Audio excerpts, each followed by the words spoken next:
Good morning, everybody, and thank you very much for being here today. I hope you'll find it interesting and insightful. I'm certainly looking forward to it. And we've got some fantastic speakers, so thank you to all of you for your time. The cameras at Windsor caught a moment that has left the royal household in a state of absolute shock. As the Queen extended a hand for the traditional public greeting, Princess Catherine turned away, her expression unreadable and her posture distant. It was a clear public snub that shattered the illusion of royal unity.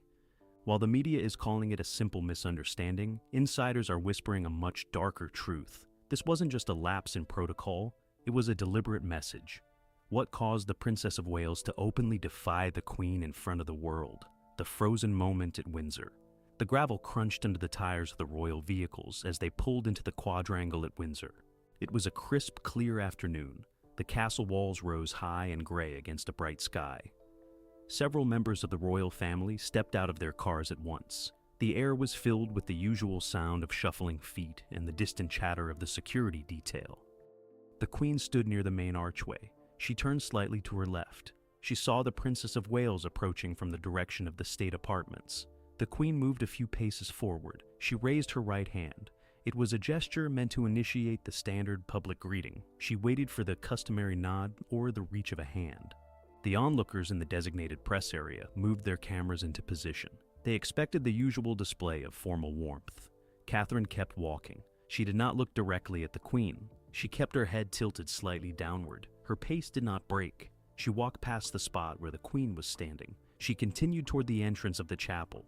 The fact is that the scene lasted no more than 6 seconds. It was long enough for every camera in the area to capture the lack of interaction. The Queen's hand remained suspended for a moment before she lowered it. She turned her head. She looked toward the King. He was talking to the Dean of Windsor. He did not seem to notice the exchange. The security officers stood in their positions. They had seen many things, but they had not seen this. Tension in the quadrangle changed in an instant. The usual noise of the crowd dipped. Reporters looked at each other. They checked their digital viewfinders to see if they had actually caught what they thought they had seen. It was not a subtle moment. It was a clear, physical avoidance of an expected social norm. The atmosphere moved from routine to uncomfortable. The Queen adjusted her coat. She walked toward the entrance at a brisk pace. She did not stop to speak to the press. The mystery was why the Princess of Wales had chosen such a visible setting for this interaction. She was a professional. She knew exactly where the cameras were placed. She knew that any deviation from the script would be noted by the millions watching. Some reporters speculated that she had simply not seen the Queen. Others pointed to the heavy veil she was wearing. They suggested it had obscured her peripheral vision. The mystery resolved when a video clip from a different angle was uploaded to a news site 10 minutes later. The clip showed the princess turning her head toward the Queen when she was still 20 paces away. It showed her eyes locking on the Queen's position. It showed her making a conscious adjustment to her trajectory to ensure she did not cross the Queen's path. It was not a mistake. It was a deliberate, calculated maneuver. The facts were that the Princess of Wales had stayed in a separate set of rooms for the entire duration of the visit. She had not joined the rest of the family for the light lunch that was held in the private dining hall. She had arrived at the quadrangle alone. She had spent the morning in a briefing with her own staff. She had not been seen with the Queen's team since the previous evening. A new mystery emerged as the crowd began to disperse. Where had the princess gone after she reached the chapel entrance? She had not stopped for the photographs. She had walked straight inside and had not emerged for the next hour. The Queen had remained outside for a short while, speaking to the guests. The physical separation between the two women was maintained for the duration of the public engagement. They were in the same castle, but then they were in different worlds. The reporters began to file their stories. They did not call it a fight.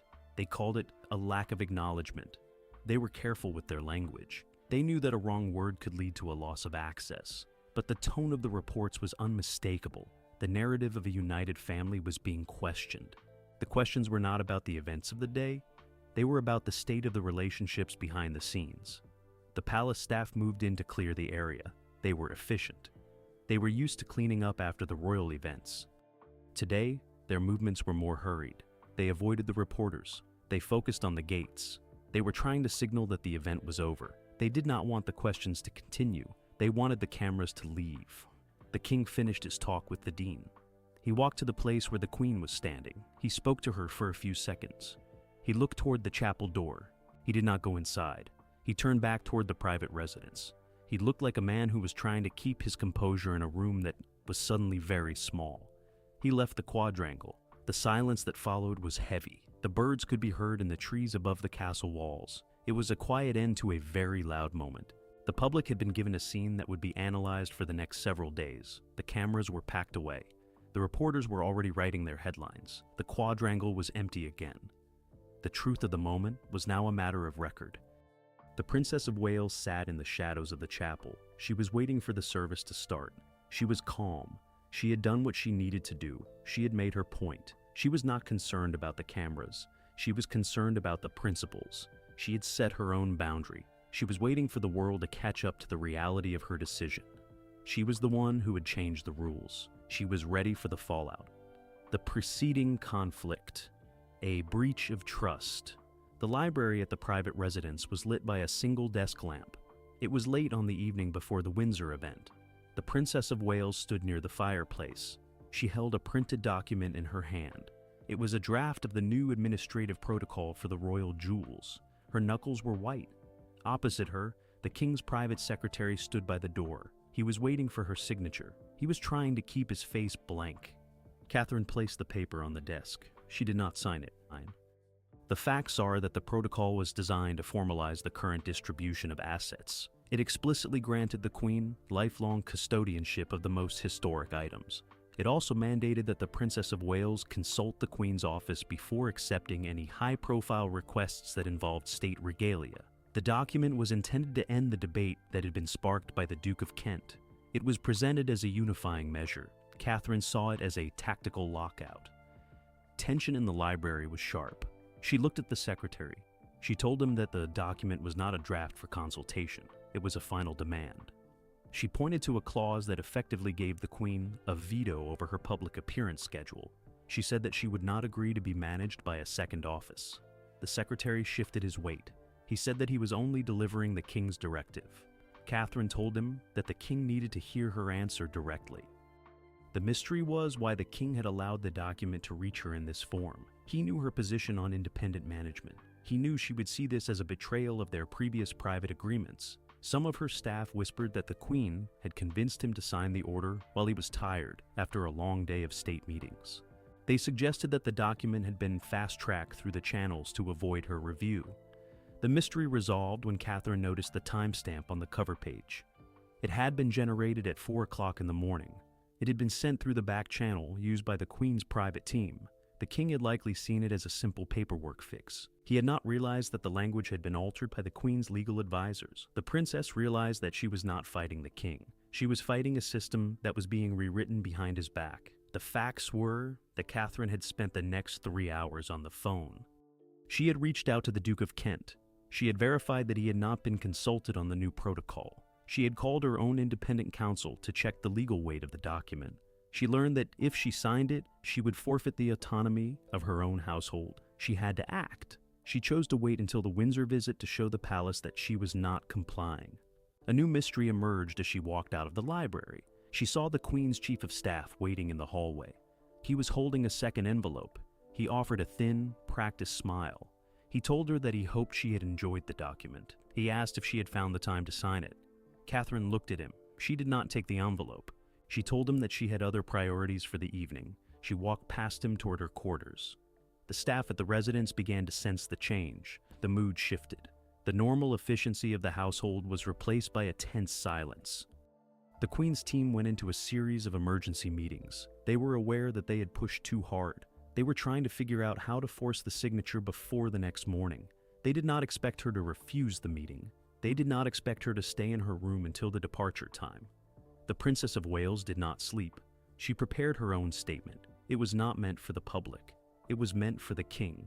She outlined every instance where the Queen's office had overstepped its mandate in the last 6 months. She documented the interference with her schedule. She included the details of the jewel request that the Duke of Kent had raised. She put it all on paper. She was preparing for the confrontation. She heard the sound of a car leaving the residence at 3 in the morning. She looked out the window. She saw the Queen's chief of staff being driven away.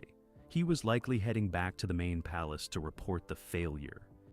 She knew that he would tell the Queen that she was being difficult. She knew that the Queen would try to force her hand during the visit at Windsor. She was ready. She spent the remaining hours reviewing her schedule for the next day. She knew the press would be there. She knew the cameras would be looking for a reaction. She decided that she would not speak a word about the document. She would let her actions at the quadrangle be the message. She would be polite to the other family members. She would be focused on her work. She would ignore the Queen entirely. The sun began to rise over the horizon. The dew was still heavy on the grass. She walked to the window. She felt a sense of calm. She had spent years following the rules. She had been the quiet participant in every royal ritual. She had done it for the sake of the family. Now she realized that the family was being used as a shield for a power grab. She was done with the pretense. She got ready for the trip to Windsor. She dressed in a way that signaled her seriousness. She avoided the bright colors that she often wore for public events. She chose a dark, structured coat.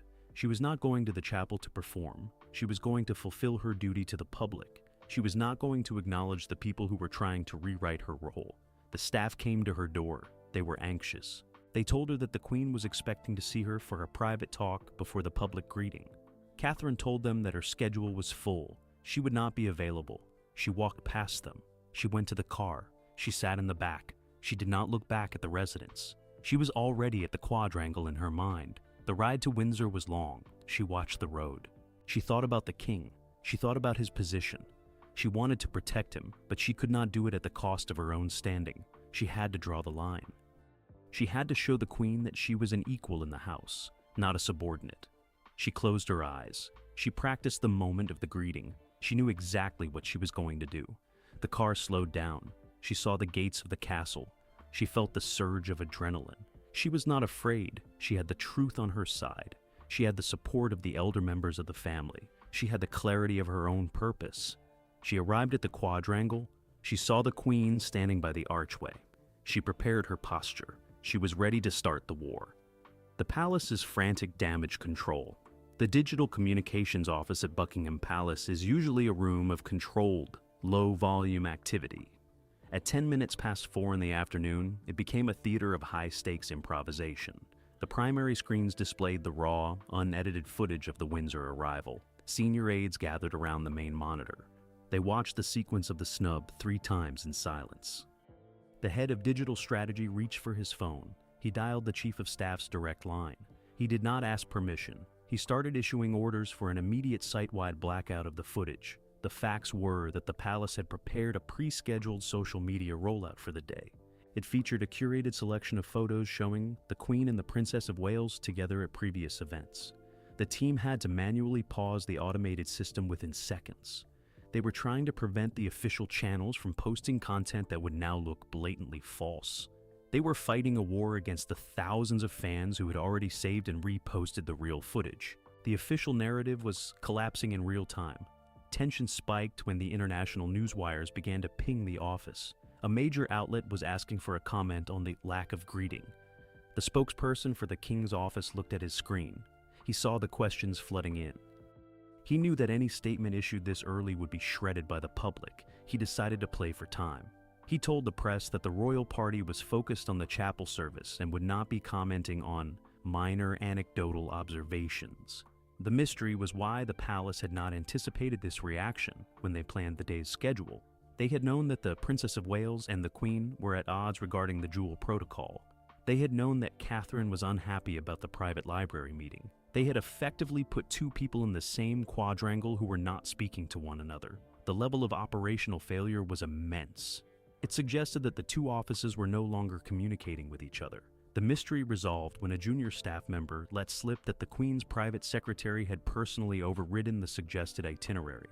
He had removed the buffer time that would have allowed the princess to enter the chapel through a side door. He had deliberately scheduled their arrivals at the same time. He had hoped that the public nature of the event would force the princess into a show of submission. He had gambled on the protocol, and he had lost. The facts were that the damage control team was now tasked with creating an entirely new narrative for the evening news.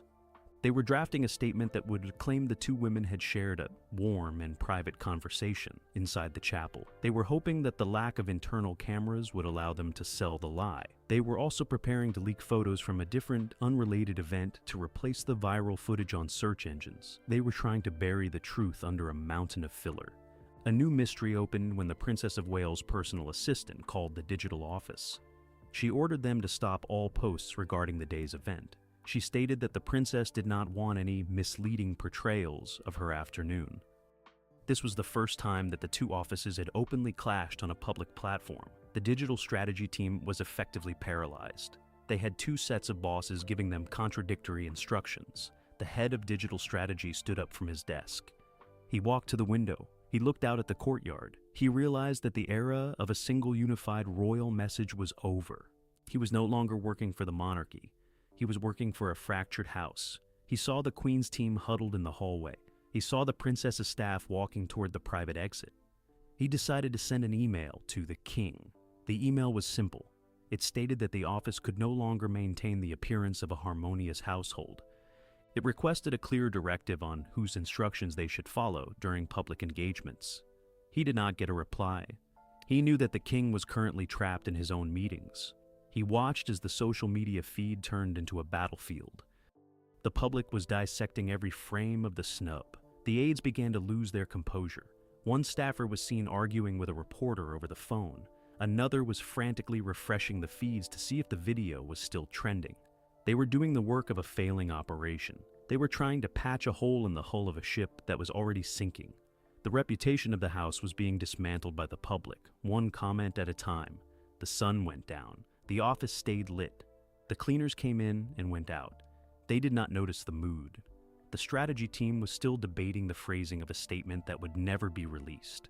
They were trapped in a loop of trying to save a version of the family that no longer existed. They were the ones holding the debris together while the structure fell.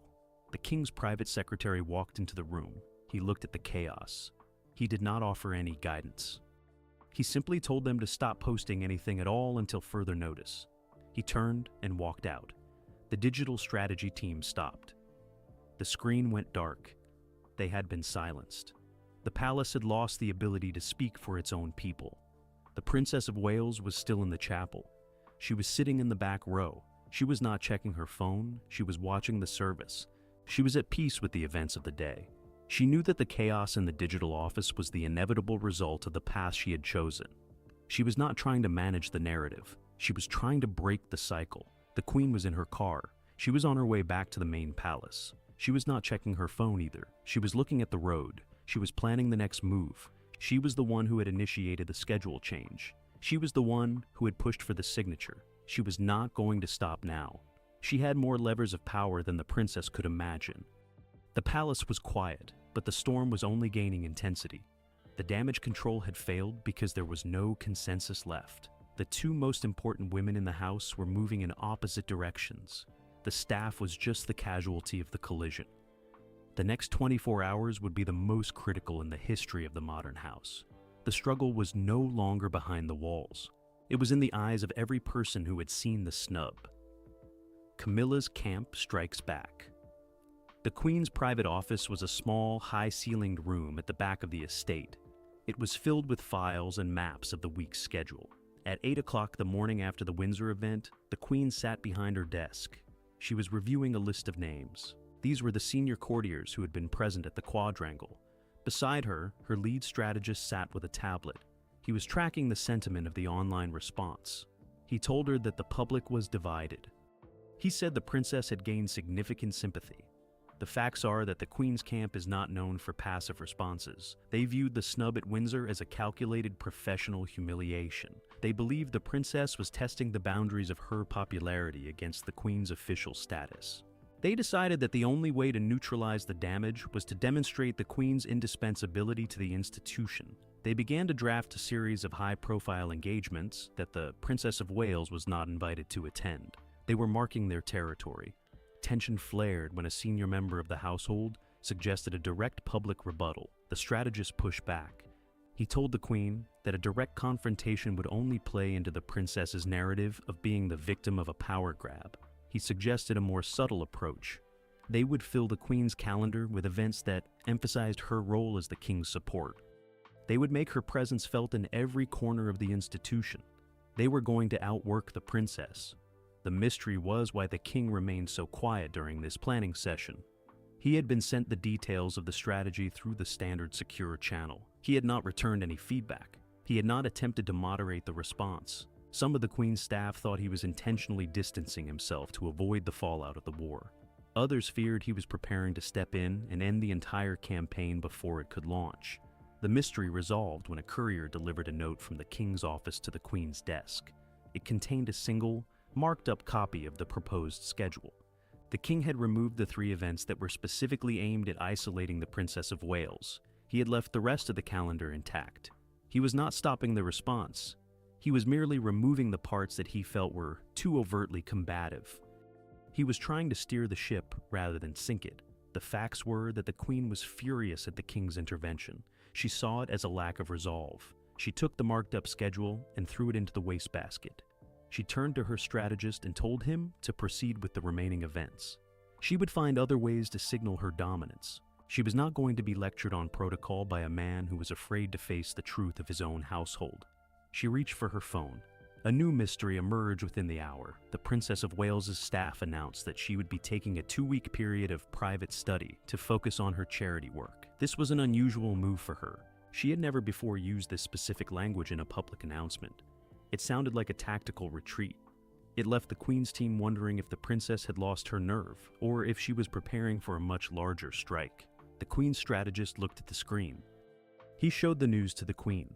She read the statement carefully. She did not look relieved. She looked suspicious. She knew that the princess was not one to simply walk away from a fight.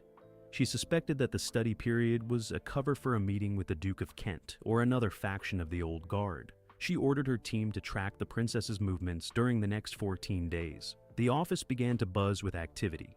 Agents were assigned to monitor the public records and the visitor logs for the estates where the princess was rumored to be staying. They were looking for any sign of a secret alliance. They were treating the princess as an opponent in a game of chess. The Queen watched the reports come in. She was methodical. She was not leaving anything to chance. The staff in the hallway started to talk in hushed tones. They knew the intensity of the Queen's focus. They saw the way she looked at the list of her own staff members.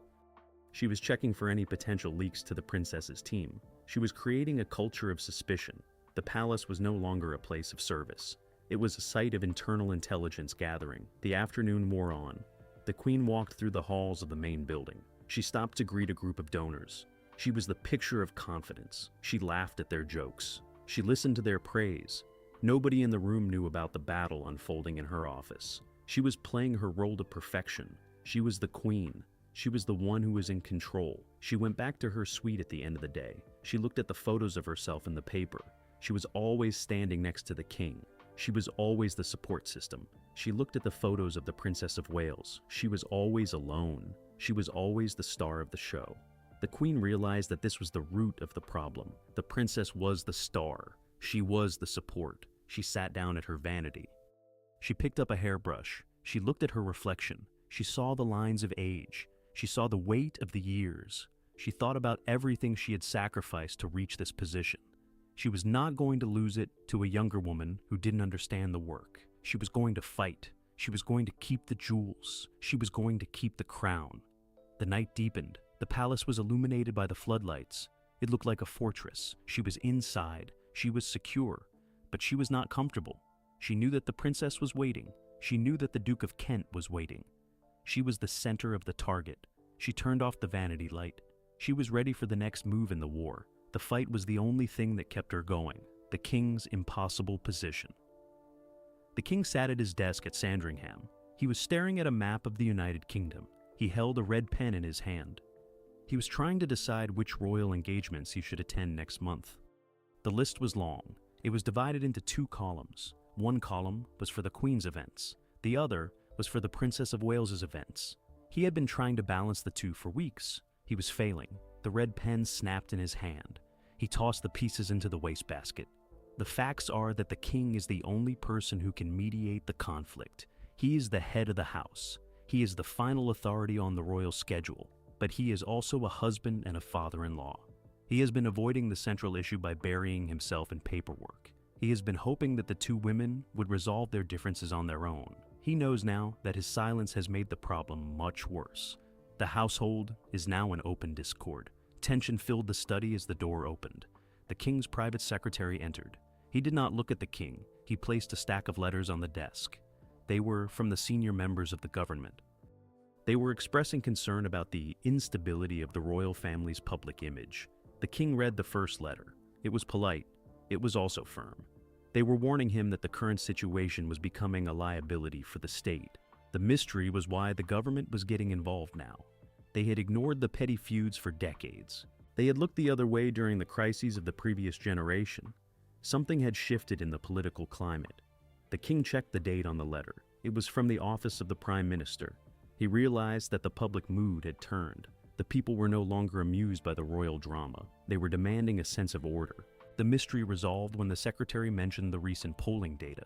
The popularity of the Princess of Wales had reached a new peak. The popularity of the institution, however, was in a steady decline. The public was tired of the infighting. They wanted the house to be united. They were beginning to hold the king personally responsible for the chaos. The politics of the kingdom were catching up to the politics of the palace. The facts were that the king had no more room to maneuver. He had to make a choice. He could support the Queen and risk the wrath of the public. Or he could support the Princess of Wales and risk the support of his wife. He looked at the map again. He realized that he could not win. He had to find a way to make the conflict vanish. He had to be the king. He had to be the one who commanded the room. A new mystery emerged as the secretary informed him of a request for an audience from the Duke of Kent. The Duke was asking to meet with the king alone. He was not asking for a team of advisors. He was asking for a private conversation. The king wondered if the Duke was finally going to present a solution. Or was he going to deliver an ultimatum on behalf of the family's old guard? The king agreed to the meeting. He asked the secretary to clear his schedule for the next 3 hours. He stood up and walked to the window. He looked out at the grounds of Sandringham. It was quiet. It was beautiful. He thought about the weight of the crown. He thought about the long history of the house. He knew that he was standing on the edge of a fundamental shift. He turned back to his desk. He picked up the telephone. He called the Queen. He told her that he was having a meeting with the Duke. He did not ask for her opinion. He told her that he would be busy for the afternoon. He hung up the phone before she could respond. It was a small act of defiance. It was a sign that he was taking the control back into his own hands. The staff at the study could hear the tone of the conversation. They whispered to each other in the halls. They had never heard the king speak to the Queen in such a way. They realized that the tide was turning. They waited to see what would happen next. The tension in the houses was palpable. The king was finally acting like the sovereign. The Duke of Kent arrived at the residence at 2 o'clock. He was wearing his formal suit. He did not look like an old man. He looked like a strategist. He was ushered into the study. The secretary closed the door. The king and the Duke were left alone. The two men stood for a moment. They were looking at each other.